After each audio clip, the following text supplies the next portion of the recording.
قرآن شریف کے رب العالمین پسلور سورتونو کے دیو پیغمبر واقعہ ذکر کئی دے عبرت تپارا کہ داغنمو حضرت شعیب علیہ السلام دے دے ابراہیم علیہ السلام پنوسو کے تیر شوے دے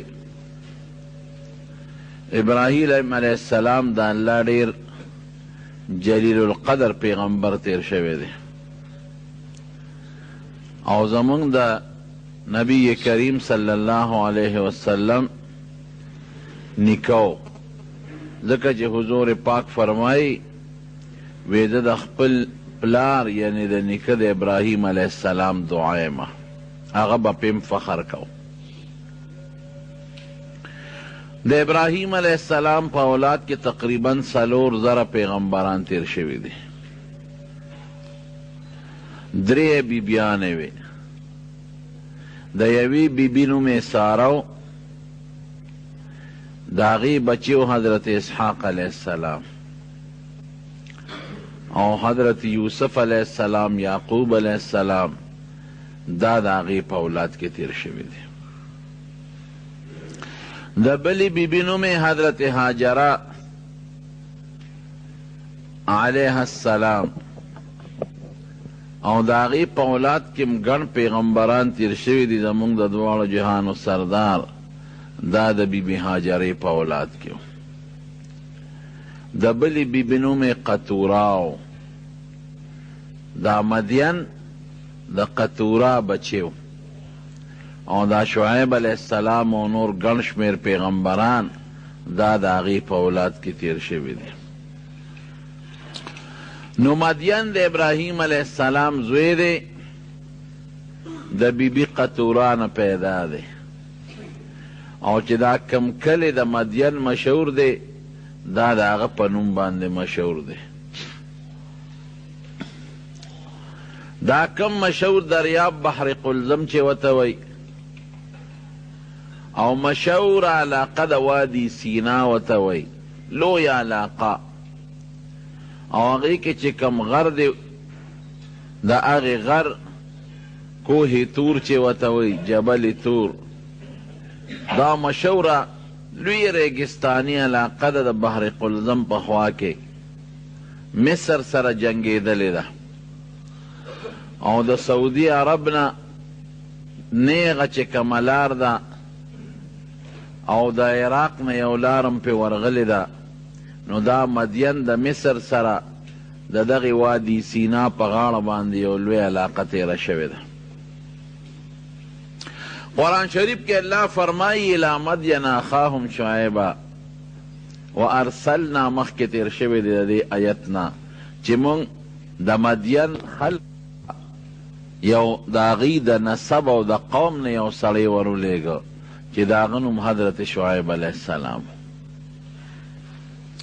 شعیب علیہ السلام دی لنبی دعوت ورکد ایمان دا توحید دا اللہ دا یوالی یا قوم اعبدوا اللہ ما لکم من الہ غیرو یو خدای منی دا یو خدای عبادتو کی ما سوا دا اللہ نا ستاسو دا پارا بل خدای نشتا دا یو خدای دی دو خدایان نشتا دا دا حضرت نوح علیہ السلام دعوتمو خپل قوم تا دا دا حضرت لوط علیہ السلام دعوتمو دا دا حضرت یونس علیہ السلام دعوتمو او دا زمونگ دا دوارو جہانو دا سردار دعوتم دے گن پیغمبران کہ دا چا قوم با اللہ سر بل خدای من و شرک بے کو دا غیرون بے دعوتم دو قرآن شریف کے اللہ فرمائی ان اللہ لا یغفر ان یشرک به ویغفر ما دون ذالک لمن یشاء چکہ یو انسان نور گناہون دی توبہ وستخو ٹکتا کدا شرک او کفر نیم توبہ وستخو اللہ بے معاف کی لیکن که توبہ چا دا گناہ نو نوستا و مرشو نو دا خدای خوخه دا که اللہ و تبخی امو که صدا پی ورکی هم خو که دا شرک غندی گناہ نا چا توبہ نیستی و مرشو را دارو بخل نیستا نور گناہون دا خدای خوخه دا کی دیشی بے توبے دے مبخی خو شرک بے توبے بخل نشتا او د شرک بیا مختلف قسمونه دي. یو هغه شرک دی لکه عیسایانې کې خدای له دامن ګڼي، یا د مکې مشرکانو به خدای له لونه ګڼلې، یا یهودیانو به خدای له زوی ګڼه عزیر علیه السلام. دا یو قسم دی. دویم د شرک دا قسم دی په عبادت کې بعضې خلک شرک کوي. عبادت خو موږ د الله کو، او بعضې خلک په بندګۍ او په عبادت کې الله سره بل څوک شریک کړي. لکه زموږ دا خلک نظر کوي، نظر او نیاز د الله نه ما سوا د بل څه ضرورت نشته. بس خدای دې خوشحاله حاجت نشته، لکه خیر بس کلاو کې ضرورت راغی. نظر عبادت ته بعضې خلک وایي د پلانکي بابا ما نه ختم کړی ده. دا ګورې سخت جرم دی، ځکه نظر عبادت دی. عبادت به صرف د الله کې، که د الله نه علاوه د بل چا منښت او نظر دی وکړه، شرک دی وکړه، نو د دې ډېر نور اقسام هم شته. نو ده به دا دعوت ورکوه قوم ته چې قوم اعبدوا الله، د الله عبادت وکړئ، ولا تشرکوا به شیئا ما لکم من اله غیره، د الله نه ما سوا بل خدای نشته. دویم دعوت ته د سو د ده په قوم کې یو بل غمو، ادا چې په وزن کې او په پیمانه کې به نقصان کو، اغشتل به درانه کول او ورکول به سپک کول. ولا تنقص المکیال والمیزان، په تله کې کمی چاله مه کوئ. دا ډېر سخت جرم دی، غټه ګناه کبیره ده چې په تله کې بل نه اخلې نو درانه الی، او چې بل له ورکې نو سپک ورکې. سخت جرم، خطرناک. د شعیب علیه السلام په قوم کې دا ټګي وه، او شعیب علیه السلام ورته وایي چې تاسو ته د دې ضرورت هم نشته دا چې په دې طریقه دا غلط او حرامه پیسه پیدا کوئ. انی اراکم بخیر، تاسو باغونه شته، تاسو ځمکې شته، مال او دولت هم شته. یو سړی ګناه حرام د مال دپاره کوي، نو ستاسو خو هر څه پوره دي، دې ته هم ساجد دی. او بیا ورته فرمایي انی اخاف علیکم عذاب یوم محیط، ګورې در باندې یریږم داسې عذاب به در باندې راشي چې د هر طرف نه به در باندې چاپېري او د تیښتې روبم نه. دی به حضرت شعیب علیه السلام پورې ټوقې کولې، خنداګانې به یې پورې کولې. وروڼو دا د ټول کمې زیاتې دا ډېر سخت جرم دی، دا ډېر غټه ټګي او دوکه د مسلمان سره. د دې مختلف طریقې دي. څوک اوس هم په تله کې ډنډې سره څه چلول کوي، څوک په پارسنګ کې چلول کوي، او څوک په کاڼو کې مو اورېدلي دي چې دا کم کیلوګان او دا کاڼې دي، وي دا هم څو قسمه دي. وي دا چې بازار کې هم اورېدلي دي، وي دا چې د کم دکاندار نه اخلي نو هغه به ورته وي کم نمبر کاڼې وړئ. بعضې پکې پورئ، بعضې پکې دراني، او بعضې پکې سپکي، بعضې د هغې نه سپکي. تا ته به برابر کیلوګرام ښکاري، ته به دا خو ټیک دی شاته پې هغه مهر هم لګېدلی دی، لیکن دا هم کیلوګرام نه په وزن کې کمی. ته به وایې چې دا کیلوګرام خو پوره دی، ګوره دې کې خو دې ما سره ټګي نه شي کولی، تل به یې راته برابر یې ښودي، هغې کې به هغه شی برابر دي، لیکن ابه د عام کیلو نه درونې کې در نه اخلي، درانه به یې درنه وتلي. دا ډېر سخت جرم، دا ډېره لویه ټګي ده او ډېره سخته ګناه ده، او پر دې مال دې په دوکه وو. ګوره د یو سړي نه که دې غلا وکړه نو دا یو کس دې د سبا به یې رضا کې ګناه ده، یا دله خو به بدل ورکې خلاص پکې. خو چې کوم دکاندار په بازار کې ناست دی روزانه د 100 او د 200 ګاهکانو سره چټاکې دا لوبو کې څومره لوی بارې په سر باندې راواړه.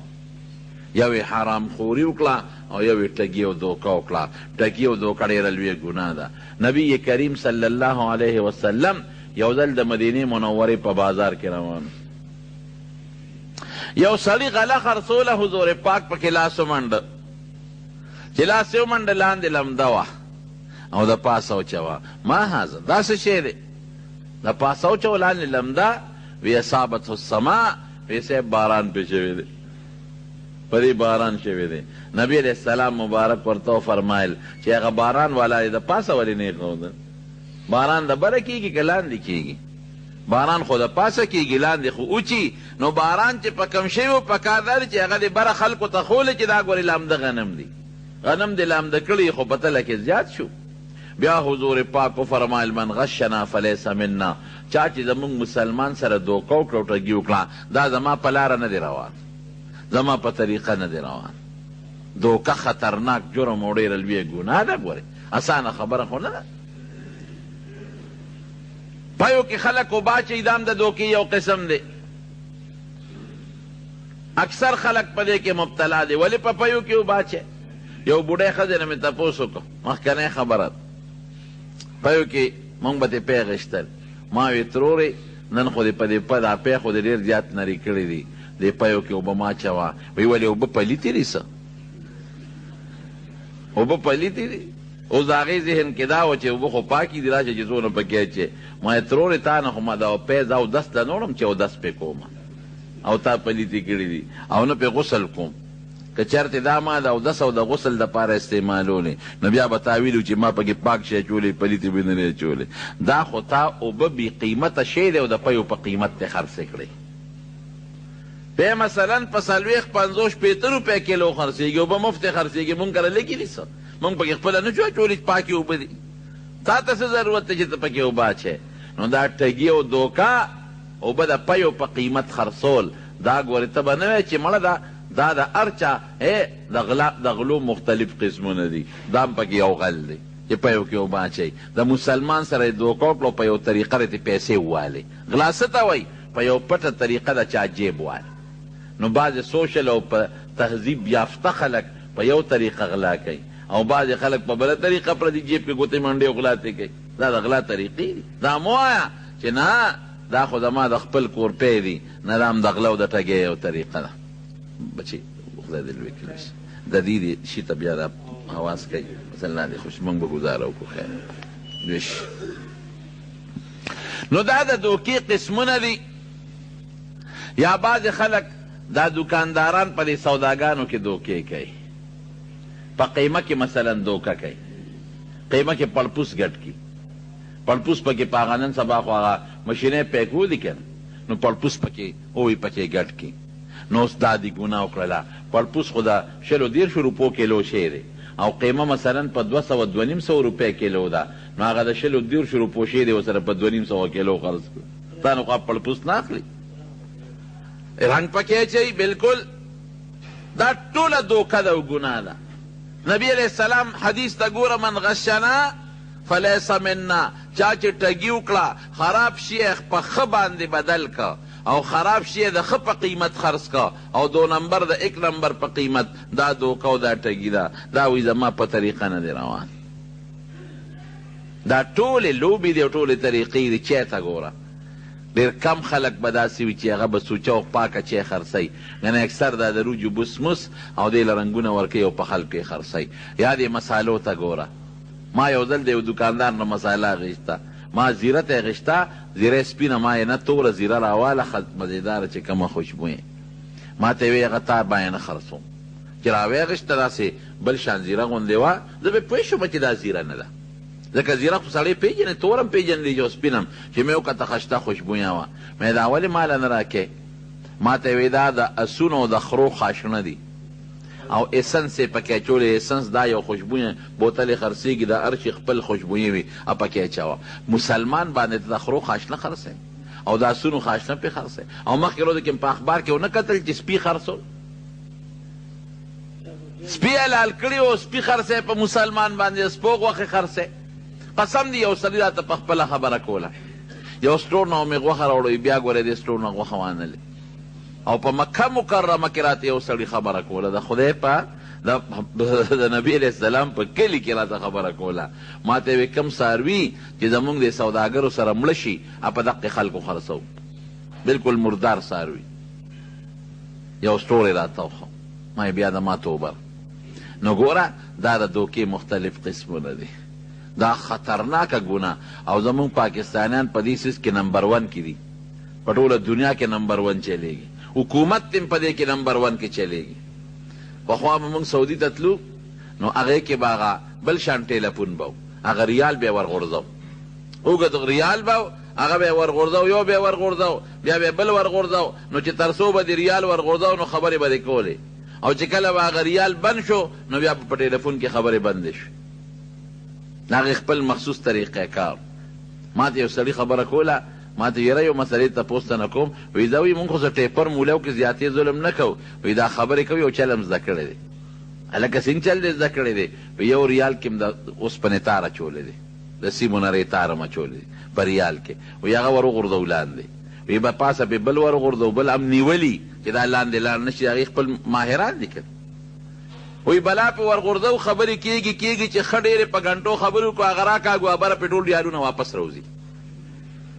ګوره دا دماغ شیطان، انساني او جني شیطان چې یو ځای شي نو دا دواړه چې یو ځای شي نو د هغې نه یو سړي راته خبره کوله، مخکنۍ خبره ده، ما ته یې په روس کې هلته کې سپلی پالش کوي په مشین باندې، نو او ډاکټر اوس ډاکټر شوی دی، هغه د ډګري اخیستې ده، نو هلته کې دا سپلی پکې ورکي نو هغه به دله پالش کي، نو بیا چې هغه راوغورځوي نو بله به ورکي، نه بله ونیسي نه راغورځوي، نو د هغې خپله روپۍ د هغه په مشین کې ورکړي چې ورکړي نه دویمه سپلی یې ته راغورځوي، لومبی راغورځوي دویمه درنه نیسي، ځکه سړی خو بې سپلی نه ګرځي که نه.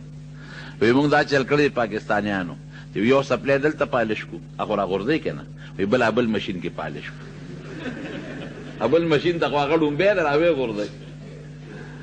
دې کې چې روسیې راغی او پکې سپلی ورکړه لومبی ته یې ونیوه، بل ده چې ورغې د هغه نه یې هم لومبی، هلکه دا خو مشین خراب دی، دا خو دویمه نیسي او دا خو د ما نه لومبی سپلی ونیوله، اوس مشین ته خو اوس خبرې نه شي کولی که چې لومبی را باندې پاکستاني پالش کړې ده. شیخ دا د ټګۍ او د دوکې طریقې، دا به ته مسلمان سره ټګي مو کې دوکه به مو کې لوی رب سره سکې، الله در نه خبردار دی. نو صحیح تجارت کوا.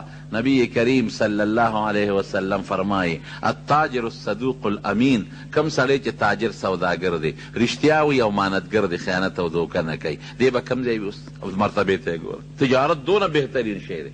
التاجر الصدوق چې رښتیا وي، دروغ نه وي، عیب ښیي، دی کې دا عیب دی، دا غنم لامده دي او دا مساله دا نمبر ده او دا چې دا نمبر باقاعده تا ته خپل عیب وښیي چې دی کې صاحب دا عیب دی، او رښتیا مو یو ټګي نه کوي. مع النبیین والشهداء والصدیقین، دی به د قیامت پر ورځ د پیغمبرانو سره وي او د شهداو سره به سب کې ولاړي، او د صدیقین د حضرت ابوبکر مرتبې والا خلک هغې سره سب کې به ولاړي. دا څومره لوی اجر او څومره لوی ثواب دی. نو د شعیب علیه السلام قوم به دا چل کو، ولا تنقصوا المکیال والمیزان، په تله او په پیمانه کې زیاتې کمې مه کوئ. د دې ګیس متعلق ابل ما ته یو سړي خبره کول، دې ګاډي کې خلک دا ګیس اچوي، هلکه مې تاسو ډسکاونټ نه ورکوئ او پلان کې میل والا خو پمپ والا خو ډسکاونټ ورکوي. ما ته وایي هغه په پیمانه کې لوبه ایستې ده، وایي ته موږ نه هم واچو بې ډسکاونټ او د هغې نه هم واچو، پته به راته ولګي. اوس په هغې کې پیمانه کې فرق راغی. دا ولې مسلمان دوکه او ټګي کوي د مسلمان سره؟ دا د پیسو دپاره. زموږ د جمع یو ملګری دی، د جمعې مانځله راځي، مستقل تقریبا هر جمعې مانځل راځي او کاروباري ملګری دی.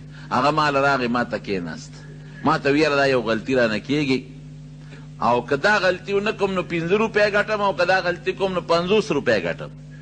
ما یې ګناه به نه کې، دوکه به نه کې. چا له ګټې؟ بچو له ګټې. نو آخرت قبر کې به وال او ټکول ته خورې او مزې به بچي کوي. یاره جي او دونه پریشانه چې په دویمه جمعه به ما له راغې ډېر زیات پریشان یم. نن مې بچي په اسپتال کې دي او نن دا باندې پلانکي پلاټ قبضه وکړه، جون مې وي د پریشانۍ د مې دا شی ته پرېږده، یا ما ته په خپلې وړه نشم ټینګولی. دا شی ته پرېږده، ته ګوره چې برابرېږي که نه برابرېږي. الحمدلله دا 3-4 کال دی پرلپسې تقریبا راځي، هغه شی پرېښی دی.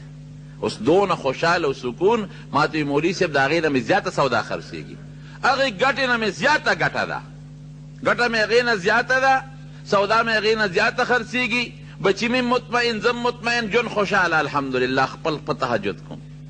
زړه ټینګول ګران دي، چې زړه دې لږ ټینګ که حرامو ته، نو برکت دا رزق دا د ان من شیء الا عندنا خزائنه وما ننزله الا بقدر معلوم. خدای په اندازه رزق درته نازلی، نو که ته په حرامه طلب کې اومه قدر کوي او که په حلاله طلب کې اومه قدر کوي. مقدار اومغه دی، د هغې نه زیاتولی کمولی نه شي.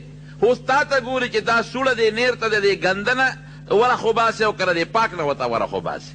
که د پاک نه ورته وره خوباسې هغې نه به دله راځي، او که د دې ګنده نه ورته وره خوباسې هغې نه به شی به حق کوي.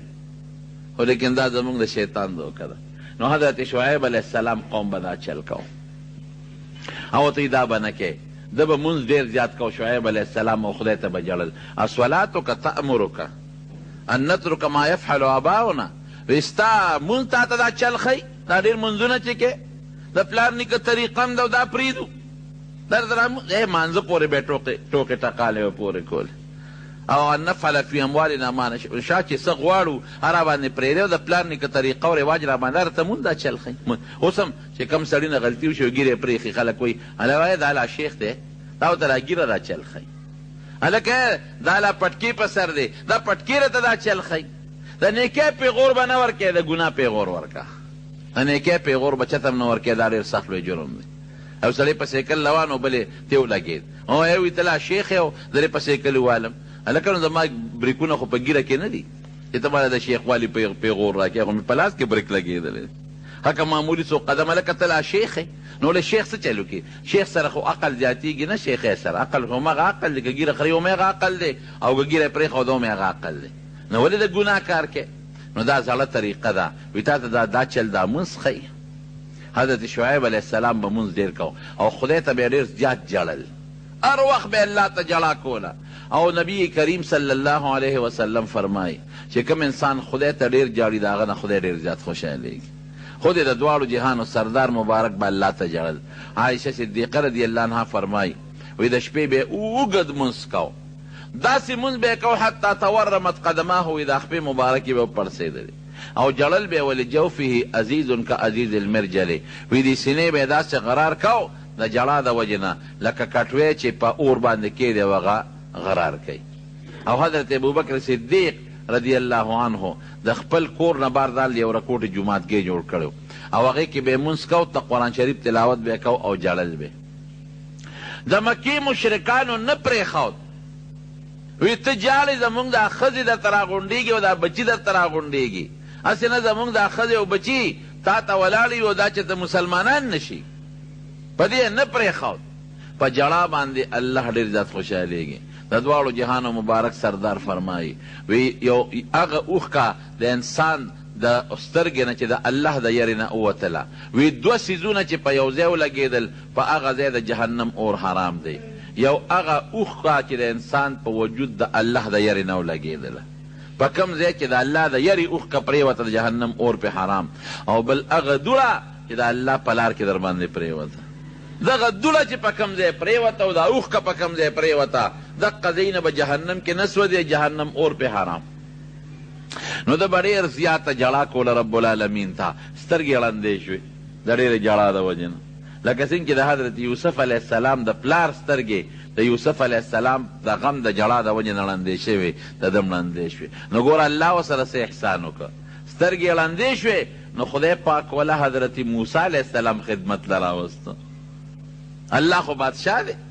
یو دلته الله تپوس کوي، الله ته هر څه معلوم دی، خو دا بعضې خبرې ښکاره کوي دې مخلوق ته. وی شعیب علیه السلام ته وی ته چې دا دومره جاړې، وی دا د جنت شوق د جنت پسې جاړې او که د دوزخ نه یېرېږې جاړې. دا ولې جاړې؟ الله ته پته ده او الله ښکاره کول کوي.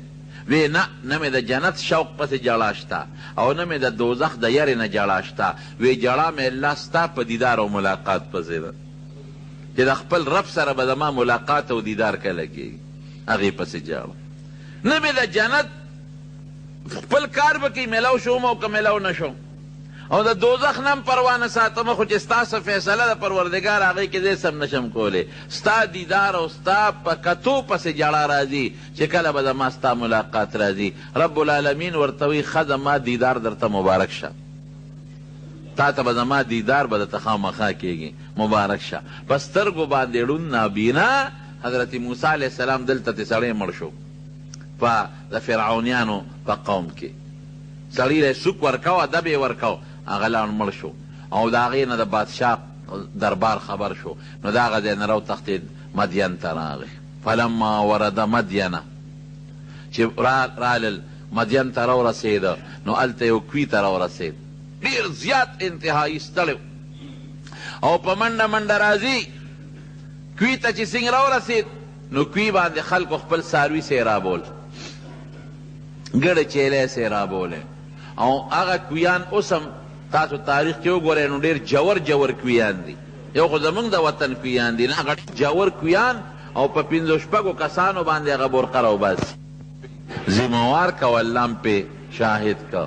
لس کاله علما لیکي چې لس کاله موسی علیہ السلام د حضرت شعیب علیہ السلام خدمت وکړو. ګوره د خدای د جړا د وجې نه سترګې ړندې شوې نو الله وله حضرت موسی علیہ السلام غوندې جلیل القدر پیغمبر ترې رستو جوړېږي او یو تکړه نوجوان او امانتګر او پاک راسباز دا وله خدای پاک خدمت له راوست. لس کاله پس حضرت شعیب علیہ السلام ورته یوه لور په نکاح کړه او علما وایي هغه لورې په نکاح کړه چا چې د شعیب علیہ السلام ته مشوره ورکړې وه، هغه یې ور په نکاح کړه او لس کاله پس یې رخصت که وی د دم د خپلې مور او ضرور ملاقات به وکړم او دې لسو کالو کې به د فرعون نه زمونږ خبره یېروي.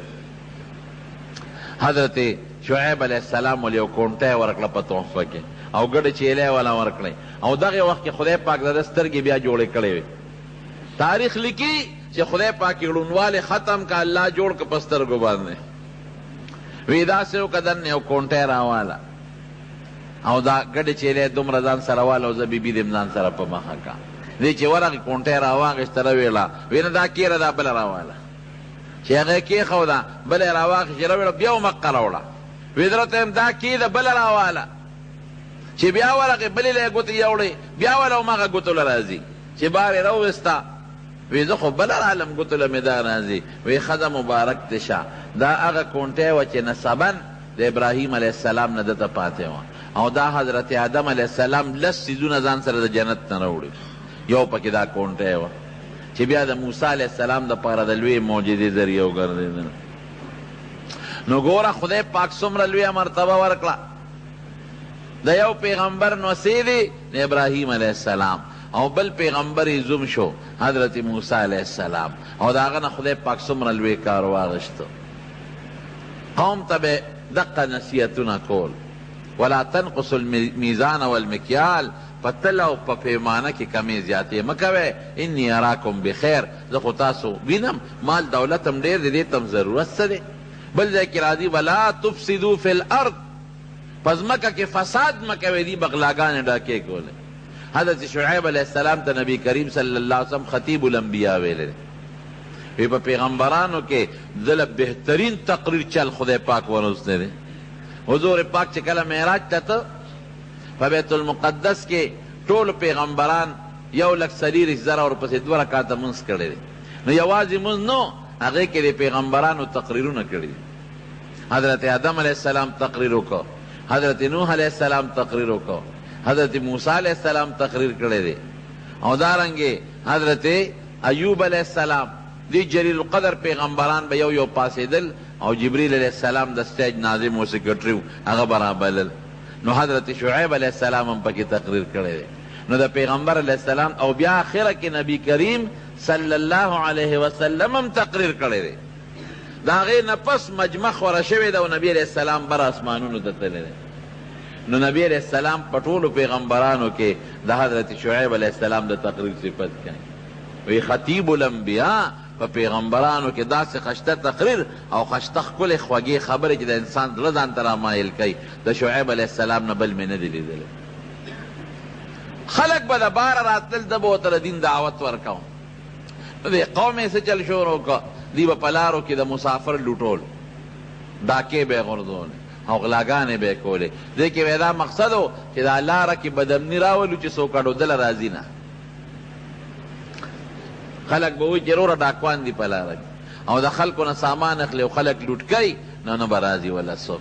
دا حربې به استعمالول او حضرت شعیب علیہ السلام پورې به یې ټوقې کولې. ولولا قومک لرجمناک وی که ستا دا قوم نه وي که نه نو موږ به ته سنګسار کړی وې پرېښې به هم نه وې. په نصیحت کارو نشو. هر قوم ته خدای پاک یو موقع ورکوي، هر ملت له خدای یو موقع ورکوي خو که هغه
لگی لگی دکی ورکړي خو الله آخر کې ټول مسلمانان کړل.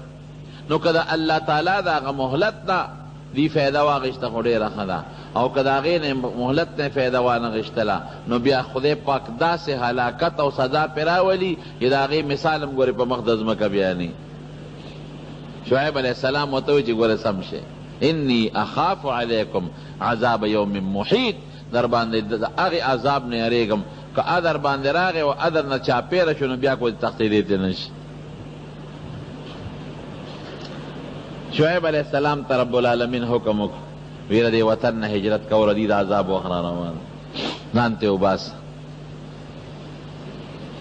هغه ته ووته چې کله ته دې قوم ورپورې ټوقې کولې خندلې ورپسې دې ته لاړ ووت د هغه قوم، او په دې قوم باندې خدای پاک یو ګرم عذاب راوست.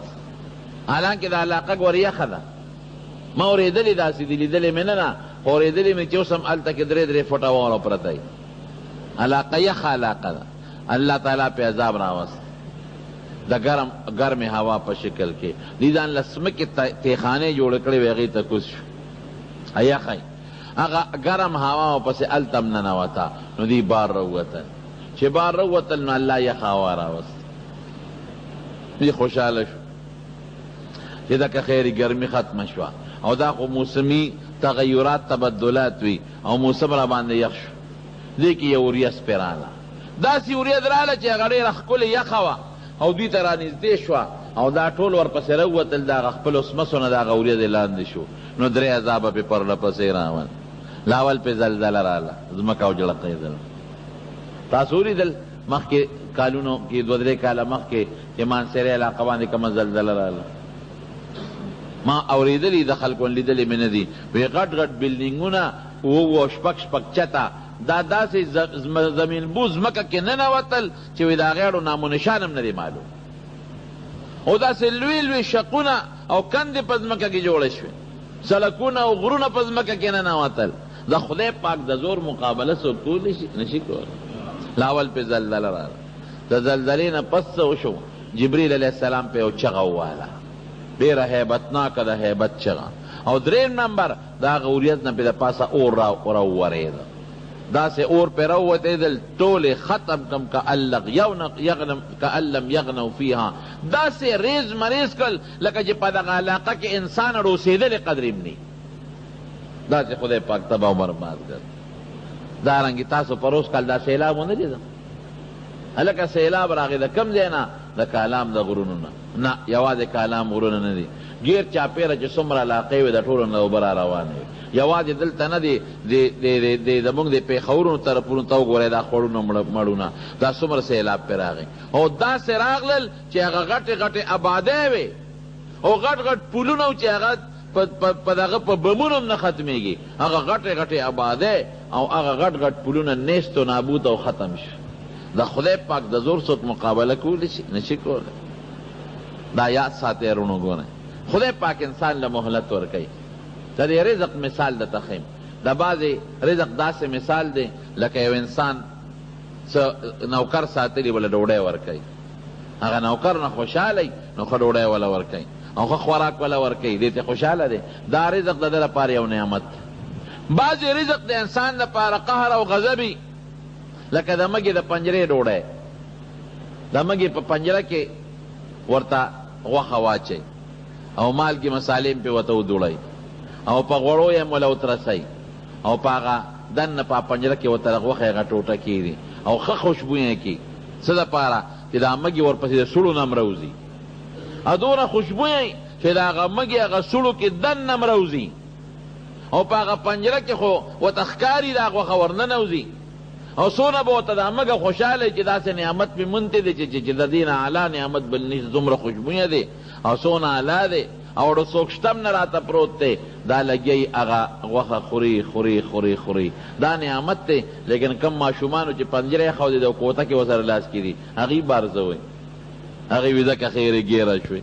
او ماشوم بل ته وایي شروع پې نه کو، صبر وکړه که نه هسې مري، یو 2-3 وړی خو خوري که نه، څه به بیا ارمان کوي، پرېږده چې لږه غوښه خو خوري. مګه غریبه په دې سوچ کړه چې ما نعمت مونتی دی. او بار چې کوم ماشومان ډنډو په لاس ولاړ دي هغې وی ودرېږه پته به درته ولګي، لږ درته صبر کو، هغه نوړی یا نیمه خوړلې او یا نیمه نه خوړلې چې ماشومان پې کراکېږي څوک یې اوبو کې منډي او څوک ورته کوته کې ونیسي دقه رنګې دا بعضې ګنده مال مونږ ته د مږې د هغه خوراک په شان خشته ښکاري مونږ وایو دا خو د خدای لوی نعمت دی هلته فرشتې څه وایي هغې وي صبر وکړئ یو څو ورځې درته ګورو لږ غوندې پې ژبه مه به ووهئ په دا نیمه کې به پاتې ډنډې ورسره دي 3 ورځې پس مرې میاش پس بدن ساخیږي کال پس بدن ساخیږي بے وقوفه دا خوراک د نعمت نه دی د مږې د پنجرې غوښه ده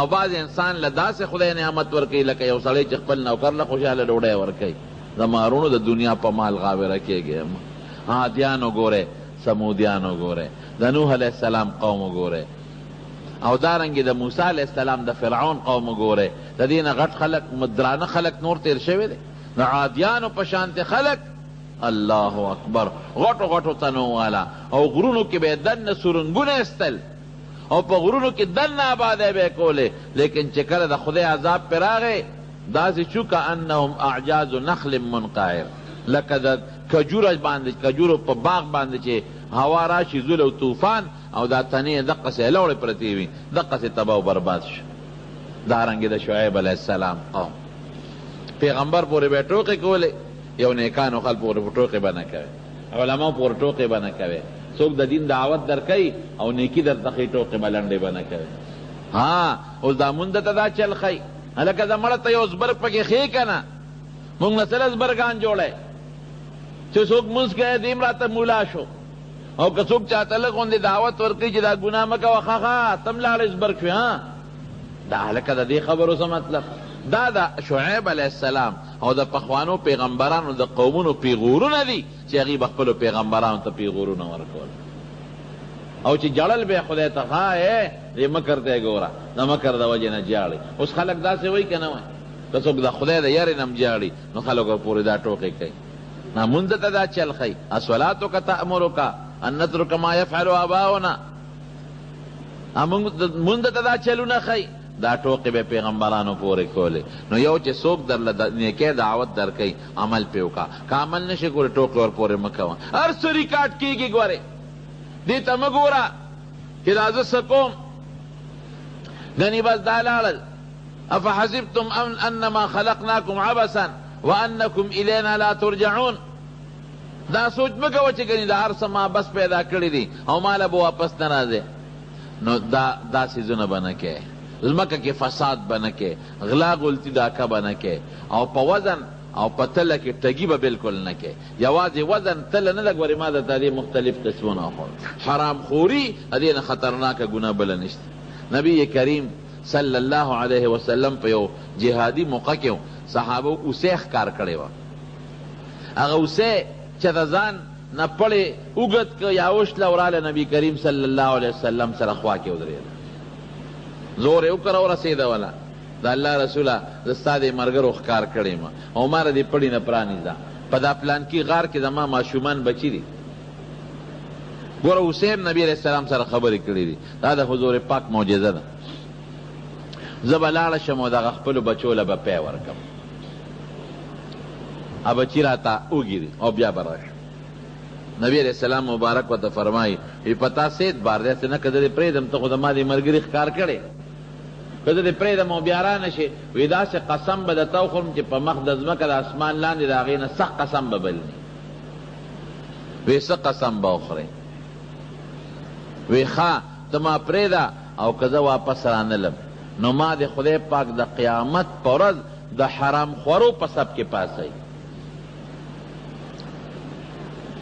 بلکې دا ماته د حرام خوارو تعبیر وکړو هغې کې عشارین لفظ راغلی دی د هغې خلکو په سب کې مې پاسوي چې دا د زکات دا چیرمنان او ممبران دي دا عشرونه تقسیموي او دا عشرونه ویشي او دا خلکو نه غونډوي د دې خلکو په سب کې مې د پروردګار پاسوي وایي چې دا لفظ دیوسی وي د نبي دا وجود مبارک داسې وړچېده وی ډېر مضبوط قسم دی خوړه واقعي په مخ د ځمکه او د اسمان لاندې دې نه خطرناک قسم بل نشته صحابو ته یې د اوسۍ پرانیزي چې پرېنیستله اوسۍ لاړه خپلو بچو له پی ورکړل دقه ده چې واپس رانه صاحب ما خپل کار وکړو خپلې ډوټي حضور پاک هغه صحابي ته وي د اوسۍ پرېږدی او بیا عام اعلان وکړو وی د بچو په ورځو کې ښکار به بلکل نه کوئ ځکه یو حیوان چې د ښکار کو د سره د 2-3 بچیم برباد کړل.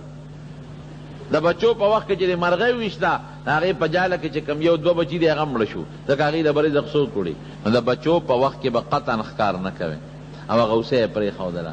نو حرام خوري دا ډېر خطرناک شی دی ګوره، او مسلمان سره ټګي کول دا ډېر خطرناک شی دی. مونږ ته دا اډو څه ښکاري نه، مونږ ته را ټګي سم نه ښکاري. مونږ وایو مړه دا خو څه وړه غوندې خبره ده، 2 روپۍ دي یاره ده، د یو نه دې 2 والی او د بل نه دې 2 والی او د بل نه دې 3 والی او د بل نه دې 4 والی. دا به کم دی دا پیټې په شا ګرځی. د قیامت لویه ورځ اینې که نه اینې، او دا چا له ګټې؟ د دې زمانې بچو له او پکېږي مه دا کشرانه لکه په تاسو ځواني او بوډاوالی را روان دی. د دې زمانې بچي خدای ګواه دی داسې خلک مې لیدي دي، رښتیا درته وایم په جنازو کې مې داسې خلک لیدلی دي، رښتیا درته وایم چې د خپل پلار جنازه کې زوی نه دی شریک شوی، د خپل پلار په جنازه کې نه دی شریک شوی. دا ما لیدلي په خپلو سترګو باندې. داسې خلک مې لیدلي دي په دعا کې په جنازه کې، تاسو به مو ته کتلي وي چې خلک وایي دعا ورته وکړو، دی یو بل سره بل ملګري سره ګپ لګوي. هغه خپل پلار ته لاس هم نوچتی چې د پلار ته خو د دعا وکړم او د خپلې مور ته دعا وکړم. دنې وګورئ په دې تعزیتونو کې تاسو دې بچو له رزق ګټې، دې له ډوډۍ ګټې، دې له بنګلې جوړی، دې له مستقبل کې بینک بیلنس جوړی او آخرت ځان له پخپله بربادی. دا خو تو خیار نه قمقل قمقل. حلال رزق حلال تجارت وکړه چې څومره دې ډېره کړه، حجونه به پکې وکړي، عمرې به پکې وکړي، جومات به جوړ کړي، مسلمان سره ښېګړه به وکړي، رشته دارانو دوستانو سره ګاونډیانو سره به وکړي، نو فایده به دې ډېره زیاته وي. او که حرام دې زیات کړ نو ځان لرې تاوان ورکړه، ځان مه تاواني کوه. قرآن شریف کې اللہ تعالیٰ فرمائے یا ایها الرسل کلوا من الطیبات واعملوا صالحا. ہر پیغمبر تا اللہ دا اعلان کړی دی. نو پیغمبر خواصم پاک دامن دی دا ورته ولې وایي یا ایها الرسل اے پیغمبرانو کلوا من الطیبات ګورې پاک رزق وخورئ، واعملوا صالحا و نیک عمل وکړئ. اول نمبر حکم د پاک رزق او دویم نمبر رزق، دویم نمبر اعلان دا دا نیک عمل. نبی کریم صلی اللہ علیہ وسلم فرمائی وی ډېر کله یو سړی وی اشعث ببر سر به وي، اغبر دوړې به پې الوتي، او رفع یدیه الی الله، الله ته به لاسونه پورته کړي او چغې به وي یا رب یا. دا د پیغمبر هم الفاظ دي، یا رب یا رب یا رب یا رب، اے ربا اے ربا اے ربا. انا یستجاب د دعا به څنګه قبلېږي؟ نه قبلېږي دعا. ولې؟ وی ملبسه حرام، ملبسه حرام، لباس حرام، ماکلو ډوډۍ حرامه، مشعوبه حرامه، چې کم ځای سملي هغه ځای د حرامو. انا یستجاب، کم ځای نه به د دعا قبوله شي؟ نه قبلېږي. سر ببر جامې شتېدلې او یا رب یا رب یا رب، دعا به نه قبلېږي. د مارونو دا عادتونه او حضرت شعیب علیه السلام بالخصوص د هغه قوم کې دا یو عادت. نو د ټګۍ او د دوکې نه به ځان ساتئ. او د ټګۍ او د دوکې مختلف قسمونه دي. یوازې د دکاندار ټګي او دوکه نه ده، دا زمیندار هم کوي ګورې ټګي دوکه خفه کېږي ما. الوګان چې بازار ته وړي لاندې پکې سا چولي او بره سا چولي، لاندې واړي دی او بره دې پې غټه چولي. ولې خلک دوکه کې؟ دا خو ګناه ده.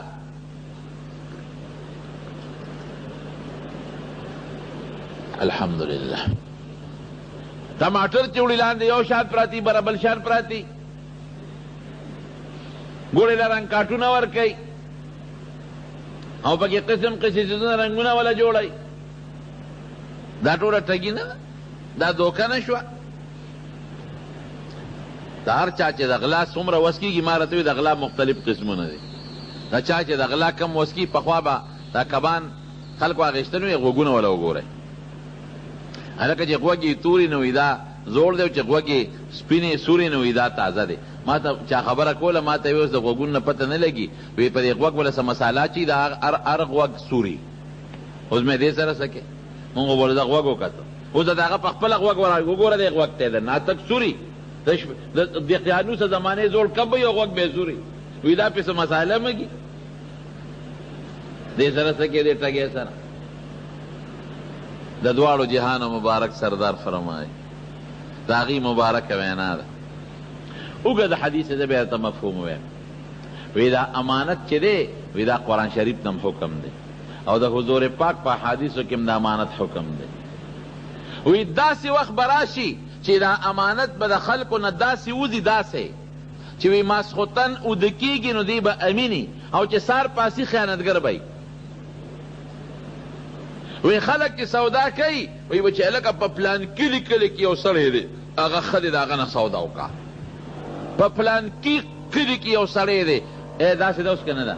خلک چې تپوس کوي پېښور ته ځي سودا له پېښور ته چې سودا له ځي هلکه چا نه دا سودا وکړمه. هلکه پېښور خو ټول د دوکاندارانو نه ډک دی، مردان خو ټول د دوکاندارانو ډک دی، چارسده خو ټول د دوکاندارانو نه ډک دی، چا نه سودا وکړم. یو د یو نه تپوس کوي یاره جي پلانکي دوکاندار نه وکړه، په هغه زرګونو دوکانونو کې یو یې په ګوته کړي پلانکي نه سودا وکړه. ان فی بنی فلان رجلا امینا وی پلانکی دی که یو سړی دی ښه سړی دی هغه نه سودا وکړه بل چا نه مه اخله. په سلو کسو کې او په زرو کسو کې یو باندې به د خلکو اعتماد وي، په باقي به د خلکو اعتماد نه. دا د نبی کریم صلی الله علیه وسلم وینا. حضرت شعیب علیه السلام د یو سل او څلوېښتو کالو په عمر کې وفات دی. د مدین نه پس یو بل قوم دی اصحاب الایکا بڼ والا خلک. هغه داسې علاقه وه چې هغه ډېره زیاته سرسبز و شاداب وه او د باغونو او د میوو نه ډکه علاقه وه. هغې ته بیا دعوت الله له ورغی، هغې جوټله وکړه ویې نه منه، هغې باندې هم د خدای پاک عذاب راغی. بیا دې راغلی د مکې مکرمې ته او په مکه مکرمه کې د یو سل څلوېښتو کالو یعنې د اوو شلو کالو په عمر کې وفات شوی دی. نو دا مې د هغه دعوت په سلسله کې یو څو خبرې د تارس کول. رب العالمین دی مونږ له د حلالو فراخه رزق راکړي. خدای پاک دې د حرامو د رزق نه وساتي او الله دې د ټګۍ او د دوکې د رزق نه وساتي او الله دې د دواړو جهانو خیرونو برکتونه نصیب کړي. د خپل وطن او د ملک ته دعا کوي زمونږ د ملک او د وطن دا په مختلفو طریقو باندې دا ظالمان کافران راځي او د ګیرولو کوشش کوي او زمونږ د حکمران طبقې خفه کېږي مه د هغې څه قصې پسې مو سره شریکې دي. کله یو ډرامه جوړه کړي او کله بله ډرامه جوړه کړي. الله څه زمونږ د دې وطن او د دې ملک حفاظت وکړي او زمونږ د جوماتونو او زمونږ د قرآن او زمونږ د دین حفاظت وکړي. رب العالمین زمونږ یو دوست دی، زمونږ یو ورور دی، هغه منزل هم راغلی دی. وختي ما د ټلیفون کړی و هغې ته څه مشکلات دي. د مردان دوست دی زمونږ ورور، دعا ورته وکړي چې خدای پاک هغه مشکلات او تکلیفات په خیر او په خوشحالۍ بدل کړي او رب العالمین د هر قسمه غمونو بیمارو رنځونو مرضونو نه سره د رونو سره د ټول خاندان په حفاظت او په خپل امان کې وساتلی کړي او الله د فتنو د مصیبتونو د مخلوق د شر نه په حفاظت او په امان کې وساتي. الله چې څوک مریضان دي خدای ټول له شفا ورکړي، خدای که څوک قرضداران دي قرضونه اخلاص کړي، الله زمونږ د حلال او فراخ رزق نصیب کړي او د حرام خورۍ نه الله په امن و امان کې وساتي. مردگان چې څومره زمونږ وفات دي مغفرت نصیب کړي او زمونږ دا کشر کول خدای د لوفرۍ نه او د بدعملو نه محفوظ او مامون وساتي. آخر وخت کې په خولې دا کلمه نصیب کړي چې لا اله الا الله محمد رسول الله. محترم اوریدونکو، د شیخ الحدیث مولانا محمد ادریس صاحب دا 452 نمبر کیسټ ډک شو. په دې کې تاسو د حضرت شعیب علیه السلام واقعه واورېده. دا به تاسو ته پېښور ښار کې بیرون کچرې گیټ اشرف روډ سره فقیر خان ناصر خان کیسټ هاوس کې د ناصر خان او حیدر خان سره ملاویږي. ټیلیفون نمبر دی 255 29 12. بیا د یو عظیم ښکلي پیغمبر محمد مصطفی صلی الله علیه وسلم امتیان پیدا کړو. دا د الله احسان دی مونږ سره. نو چې څوک چا سره ښېګړه احسان وکړي د ده ورسره قدرتي مینه وي نو مونږ به الله سره د دې احسان په مقابله کې مینه کوو که نه کوو. دویم چې څوک چاله مال ورکړي مینه ورسره کوي. زمونږ د مال دولت د چا د طرف نه دی؟ د الله د طرف نه. کته دا خو زما کمال د تجارت کوم او دکان کوم او زمینداری کوم او نوکری کوم، نو دا عقل چا درکړی؟ په کم عقل چې دکان کې سودا خرڅوي؟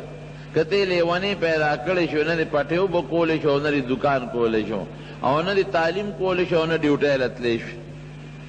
دا اندامونه چې الله درکړل او دا په ځمکه کې د زرغونې طاقت الله پیدا کړ، او د کر چلی د توخو، او د تجارت چلی د توخو، او بیا ته تعلیم کولو طریقې د توخولې، نو د اعمال دولت د چا د طرف نه دی؟ د الله. تاسو ولیدل زمونږ په دې دعاو علاقو کې او د سواتونو کې خلکو فستونه کرلیو او خواره کړی او په سیلاب راغی برباد شو. مال د الله د طرف نشو. دا ډول او ښکلیوالی چا را کړی دی؟ د الله را کړی دی. نو احسان د خدای د طرف نشو، پیدایش الله زمون کړی دی، ښېګړې را سره الله کوي، مال خدای را کوي، حسن ډول الله را کړی دی، ژوند او مرګ د هغه په اختیار کې دی، روغ صحت هغه را کړی دی، مرض هغه لر کوي. نو چې دې ذات سره مینه ونه کړو نو موږ به ډېر قمقل او بېوقوفان یو. بیا خدای سره به مینه کوو. حضرت ابراهیم علیه السلام د الله پیغمبر دی. د مرګ فرشته والا راله، وی ستا ټیم پوره دی، استاد نه وباسم. وی چا را لېږلی؟ وی الله. نو دی ورته عجیبه جواب کوي، وی ښه الله خو زما خلیل دی او دوست مې دی، نو دوست به دوست وجني که ژوند به ورکوي؟ دا څنګه زما دوست دی چې ما وجني؟ په وجلو سړی خفه کېږي. فرشته الله له لاړه. وی ابراهیم علیه السلام خدا وایي چې زه الله خپل خلیل جوړ کړی، نو دوست خو دوست نه وجني. وی ښه ورته ووایه چې ته زما دوست دی، نو دوست خو د دوست ملاقات خوښوي، ته زما ملاقات څنګه نه خوښوي؟ دوست خو هغې ته وایي چې د دوست ملاقات خوښ کي. ځان قربان کې خلک حج لځي او پیسې څونه لګوي، وخت څونه دا ملاقات لځي، چې زه به د خدای د کور ملاقات وکړم، د حرمینو به وکړم او د حضور پاک به وکړم. نو دوست خو د دوست په ملاقات خوشحالیږي، خفه کېږي نه. دا خو تا ځان ته ملاقات له غواړم. د مرګ فرشته راله، وی الله خو داسې وایي. وی ښه بس وی پوه نه شوم. عجل عجل شابه تلوار کوه ما نه زه وباسه. زمارونو سوچ دقه دی پکار دی. حضور پاک مبارک له چې کله د مرګ فرشته راله، حضرت عائشہ صدیقہ رضی اللہ عنہ فرمائی، وی زما سینې ته ډډه والی وه. د مرګ فرشته چې څنګه راله، حدیث پاک کې راځي حضور پاک د جبریل علیہ السلام او ورسره د مرګ فرشته وه. وی دا د مرګ فرشته راغلی د دنیا ته او دې ستانه روح قبض کول غواړي. نو نبی علیہ السلام حضرت جبریل علیہ السلام ته وکتل، وی ستا څنګه مشورې په بنیاد؟ وی دا الله رسوله خوښه دې خپله ده، ځکه الله اختیار درکړه چې دنیا کې پاتې کېدل دې خوښ دي، که نه؟ خوښه دې خپله ده، خو الله ستا ملاقات ته ډېر په شوق کې دی. نو چې پیغمبر ته سړی ده وایي چې الله دې ملاقات ته په شوق کې دی، نو بیا پیغمبر نور څه غواړي؟ هم ورته دقسې وایي، ویمزل امرک، وی خپل کار د جاری کا شابه فورا خپل کار کوه چې د خدای ملاقات ته ورسم. خدای سره چې د چا مینه په مرګ بیا پروا نه. دا نه وایي چې زه مرم، نه د مرګ نه پس الله لزم او د الله ملاقات لزم. نو رونو مونږ به چا سره مینه کوو؟ لومبی د مینې تقاضا هغه اسباب د چا د طرف نه دي؟ د الله د طرف نه. نو مونږ چې محبت او مینه کوو د الله سره به کوو. دغه حضرت ابراهیم علیہ السلام یو ځل ګډې چیلې سرولې. حضور پاک فرمایي ما من نبیین، یو پیغمبر نشته الا را الغنم مگر ګډې چیلې سرولې دي، هر پیغمبر. او دا ولې ګډې چیلې پیغمبر سره؟ دا د پیغمبرۍ یو ټریننګ، ګډې چیلې وسره نو دی مشقت کوي. ګډو چیلو والا څونه ګرځي ورپسې په دشتونو بیابانونو. اوس خو صحراګانې نشته او په دې صحراګانو کې ورپسې ګرځي. نو چې دی د مشقت چل زده کړي وګرځي لږ غوندې او تکلیف برداشت کړي، مزل به کوي. دی به سبا هجرتونه کوي، دا پیغمبر دی به جهادونه کوي او دی به دعوت او تبلیغ پسې ګرځي، نو چې دا ګډه چیلې او سره نو دکې به دا طاقت پیدا شي. نو دا ګډه چیلې سرول نور فیدیم پکې دي. دا د پیغمبر د پاره د پیغمبرۍ یو ټریننګ وي. ځکه حضور پاک فرمایي وی یو پیغمبر داسې نه تیر شوی الا رعى الغنم مگر ګډه چیلې سرولې نه. صحابه ورته وی وانت یا رسول الله تا ګډه چیلې سرولې دي که نه؟ وی ما به په مکه کې ګډه چیلې سرولې. زمارونو نو حضرت ابراهیم علیہ السلام ګډه چیلې سرولې. یو سړی راغی او دا الله صفت شروع که سبحان ذی الملک والملکوت. حدیث کې دغسې دی سبحان ذی الملک والملکوت، هغه ذات چې هغه د ډېرې لوی بادشاه د بادشاه او بیا د اسمانونو نه پورته چې کومې بادشاه دي د دې ټولو مالک دی، هغه ذات د هر قسمه عیب نه پاک دی. بیا څه وایي؟ سبحان ذی العظمت والهیبت والقدرت، سبحان ذی العظمت والهیبت والقدرت والکبریاء والجبروت. هغه ذات لپاکی دا چې هغه د ډېر لوی قدرت خاوند دی او د عظمت خاوند دی او د طاقت خاوند دی او د زور د بادشاه خاوند دی. سبحان ذی العزت والعظمت والهیبت والقدرت والجبروت. چې ابراهیم علیہ السلام دا خبره اوریدا وی مرګری دا الله ښکلی رب دا صفت راته لږ بیا وکړه، اپې خشته ولګېد. وی زما دا صفت د رب دا صفت راته لږ بیا وکړه. سړی ورته وی څه به راکې چې درته وکړم؟ وی څه غواړې؟ وی څه ګډې چیلی به راکې؟ وی نیم کنډک به درکړم خو د خپل رب دا صفت راته لږ بیا وکړه، ډېر ښه راباندې ولګې. دې ته مینه وه. مونږ له سړی راشي وی د خدای په نوم د خدای په نوم یو روپۍ راکه، نو مونږ وایو ځه غسنډه لکه د مزدوري کولی چې که نه شي کول نه ورکوې نو رټې به نه. حضور پاک فرمایي چې د خدای په نوم د نه څوک شی غواړي د خدای د نوم لحاظ وکړه ورکه. د خدای نوم خو ډېر لوی دی، د خدای په نوم د نه څوک غواړي. بعضې دا سوالګري داسې دي پېښور سوالګري لکه دا جینکۍ ګرځي مقصدونه یې نورې، نو هغې نه ځان ساته رټمه ځان ته ساته ښکلی جواب ورکه. رټل به نه کې هم مسائل فلا تنهر. حدیث کې قرآن شریف کې الله نبی علیہ السلام ته فرمایي وی سوالګرې به نه رټې، یتیم مسکین له به رټل نه کې.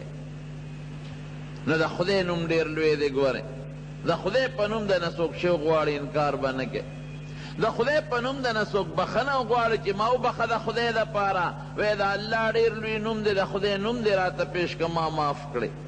د خدای د نوم عزت کوئ، زما د قسم الله به تاسو له عزت درکوي. نن مونږ ولې ذلیله یو؟ زمونږ د خدای د نوم عزت نشته. نو زما د رب دا صفت ډېر ښکلی دی، ښکشته دی وکړه. دوباره ووایه وی څه به راکې؟ وی د نیم کنډک چیلی به درکړم. وشوه وی یو بیا ورته وی سبحان ذی الملک والملکوت. هغه ذات چې د دنیا او د اسمانونو د بادشاه خاوند دی، هغه د عیب نه پاک. سبحان ذی العزت والعظمت والقدرت والهیبت والکبریاء والجبروت. هغه ذات چې هغه د طاقت او د هیبت او د لویۍ او د ډېر لوی زور بادشاه دی، هغه د هر عیب نه پاک دی. ابراهیم علیہ السلام ورته وی رور یو ځل راته بیا ووایه، ډېر زیات خوند یې راکه. وی څه به راکې؟ وی دا نیمې ګډې چیلی به درکړم. نو هغه نیمې ګډې چیلی وله نورې م ورکړې، لاس یې وڅنډل، هغې نه خلاص شو. بیا ورته وی سبحان ذی الملک والملکوت، سبحان ذی العزت والعظمت والهیبت والقدرت والکبریاء والجبروت. بیا ورته وی ورته وی مرګري یو ځل راته بیا ووایه، ډېر خشته خوند کوي چې د خدای دا صفت راته کوي. وی کاکا څه د سره پاتې دي، څه به راکړې؟ چیلی کړې خدای هم راکړې. وی دا به دله سروم، شپونکې به دې شم، دا به دله سروم، چوکه به مې په شا د ځان له نه تاله سروم. خو ما ته د خپل رب دا صفت لږ بیا وکړه او د خپل رب دا خشته نوم راته بیا واخله. هغه سړی ورته څه وایي؟ وی ښه ابراهیم علیه السلام مبارک دی شه، زه د الله فرشته یم، ګډې چیلی دی مبارک، زه الله راولېږلم او ما ته وی ته ورشه په د ابراهیم زما خلیل دی، دوست مې دی، لږه تجربه وکړه چې زما د نوم ورسره څونه قیمت دی، زما د نوم قدر ورسره شته که نشته، زما د نوم عزت ورسره شته که نشته. مبارک دی وي تا د الله د نوم ډېر لوی قدر او ډېر لوی عزت وکړو چې مسلمان یې د خدای قدر به کوي، د خدای د نوم قدر به کوي. د الله نوم واغېستلی شي الله وی جل جلاله، څنګه به وایه؟ جل جلاله، د خدای ډېر لوی دی، لویي یې ډېر اوچته ده. عم نواله، احسانات یې ډېر زیات دي، عام دي. جل جلاله، ډېر د عزت د لوی خاوند. عم نواله، او د الله احسانات دا ډېر زیات دي. وګوره چې ته خدای سره مینه کوې، هر څه خو الله سره دي، الله به در سره مینه کوي که به نه کوي؟ مینه خدای پښتانه وایي د یو لاس د پړق نه خېږي، او عرب هم وایي الحب من الجانبین، دا اکثریه قیده ده چې محبت د یو طرف نه نی، د دواړو طرفونه اکثري ده. نو چې تا الله سره مینه کوي الله به هم در سره کوي، پریدي به دې نه بغیر د مینې. د حضرت موسی علیه السلام مور د مور داسې زمانه کې